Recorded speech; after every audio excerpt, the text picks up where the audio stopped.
Hello friends, how are you today? I hope you're doing well.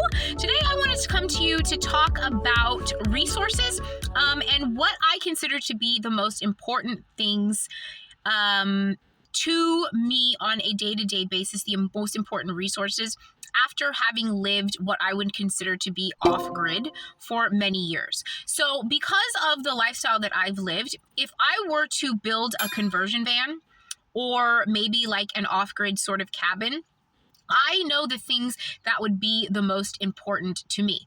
And even though I have spent, myself and Clementine have spent this nearly a decade in this car, in this situation, I would not be opposed to, in my next life, having a van, like a conversion van to travel around in for several reasons. Number one, I really do like where you can go in one of those as opposed to in a plane, and I do like the autonomy of it. And number two, if I was to travel like a long distance with Clementine, because of the injury to her eye, which involves the blood vessels of the eye, I would not want to add pressure to her head or anything, so I wouldn't want to take her into a plane.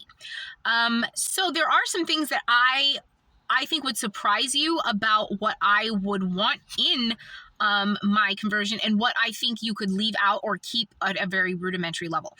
First, I want to talk about the things that would be 100% what I would be focused on more than anything. Like, I want to base the entire build, if I was going to build an off-grid cabin or a conversion van, I would base the entire build around, number one, enough electricity or enough power, renewable power to power at least all of my electronics, lights, a freezer and or refrigerator system, and the doozy, the whopper, is the ability to heat and cool the vehicle when the car is off. This is something where I'm going to make a video soon about how this current regime lacks innovation in major ways. Number one of them is the fact that every single car at some point should have had the ability to have auxiliary systems running without the car on. I know that the electric cars, some of them do now, but with as electric as cars are these days, this should be something that is basic. This should be a basic thing in cars, as should a glass door on your shower. But we're going to get to that later. So I would want a electronic system and a solar system or any kind of renewable resource that would be able to heat and cool the cabin and run all of electronics, including lights and a freezer. When it comes to a kitchen, I really wouldn't need anything other than the space to do what I needed to do and a camping stove, if I could have access to, or if I could have enough power for a freezer and a refrigerator. And then the most important thing to me would be a shower, more important than a toilet, which I believe can be a rudimentary system and very basic, like a bucket, a receptacle, and then something to neutralize the waste. If you think about cat litter, that is exactly how, if you're off-grid or if you're out in the wilderness, that's exactly how you should handle your waste, and it should be on a case-by-case basis.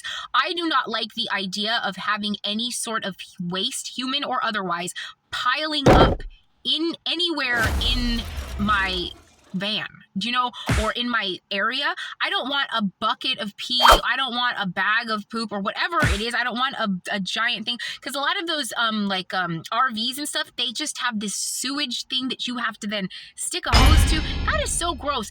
It's so much more sanitary to use completely compostable and biodegradable materials and just handle the waste every single time you use it and dispose of it immediately. And if you buy a biodegradable bag and you use something like a biodegradable material, even cat litter might work, but there's something called Coco Core.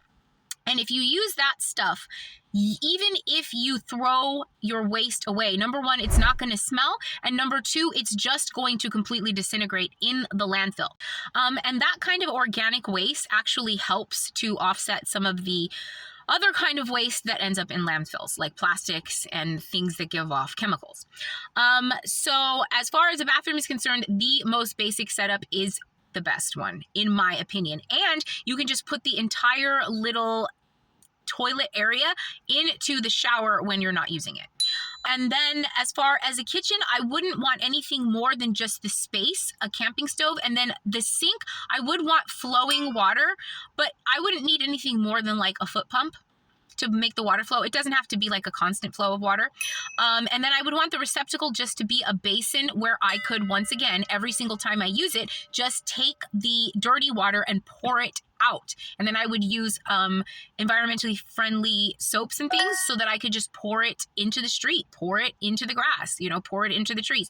And that is really, I think, the most efficient thing. Now, when it comes to the shower, that is what is the most important thing to me. I want it to be reticulating, I want it to be recycling, and I want it to last as long as possible. They say that the reticulating showers are basically constant hot water.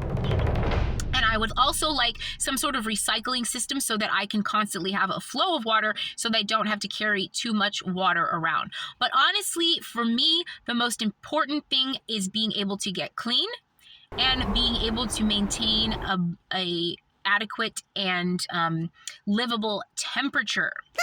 And then everything else, you really don't need too much fancy stuff to get any of the rest of that done, in my opinion.